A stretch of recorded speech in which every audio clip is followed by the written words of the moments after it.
The purpose of this video is to briefly explain the legal advice we've got from Hall & Wilcox. You will receive a copy of the opinion here. It's about 2 or 3 pages long. Have a read through it. The purpose of this is just to explain it briefly via a PowerPoint presentation. So as far as who are Hall & Wilcox, they've got offices in Sydney, Melbourne and Newcastle, 56 partners, 380 staff, and they give advice for over 20% of Australia's top 100 companies, so they're one of your bigger law firms. Legal advice, it's quite simple. You're not considered to be giving legal advice because you're acting as a facilitator. You're performing an administrative role, and that just means that as far as the buy-sell agreement, you're not actually doing anything other than putting in names and addresses and ACN numbers. And you're not changing any of the wording of the document, so it's quite clear and simple then. As soon as you start changing words in the document, you're actually giving legal advice. So Hall & Wilcox have done the document, and it's their advice that's in that. So as long as you don't change it, you shouldn't have any problems.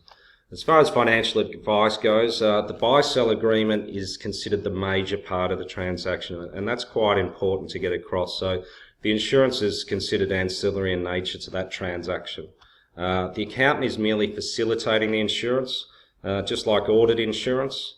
There's no commission payable, so ASIC's RG 36 states quite clearly that a condition that a person is giving a financial product advice is that the provider of the advice stands to benefit, so there is no commission payable. Lloyd's contingency insurance is actually general insurance. It's not life insurance, although life is one of the triggers for it getting paid out, but it is considered general insurance, just like car, contents and home insurance. And most importantly as well, at the end, you're not comparing it with other products and saying this one's better than that because.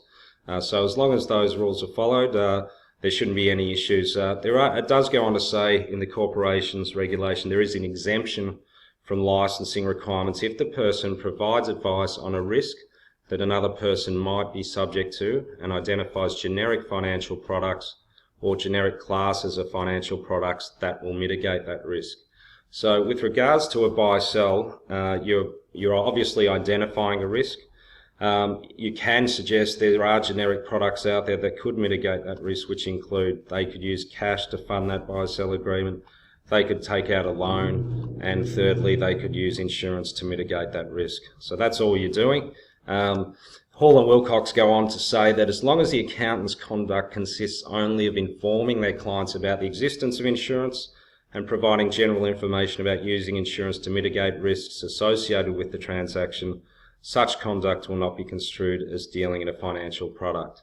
So, in summary, it's ancillary in nature. The buy-sell agreement is the major transaction. It's not compulsory for them to use insurance. You're facilitating it just like you would with your audit insurance. There's no commission payable, and that's obviously quite a clear one. It's general insurance, just like car, home and contents insurance. And you're identifying a risk and giving generic advice, i.e. cash, loan or insurance as the alternatives to that risk. And lastly but not least, you're not comparing it to other financial products out there. So there it is. It's quite clear cut. Read through the legal agreements, the legal opinion that Hall & Wilcox have provided, and if you have any queries, let us know.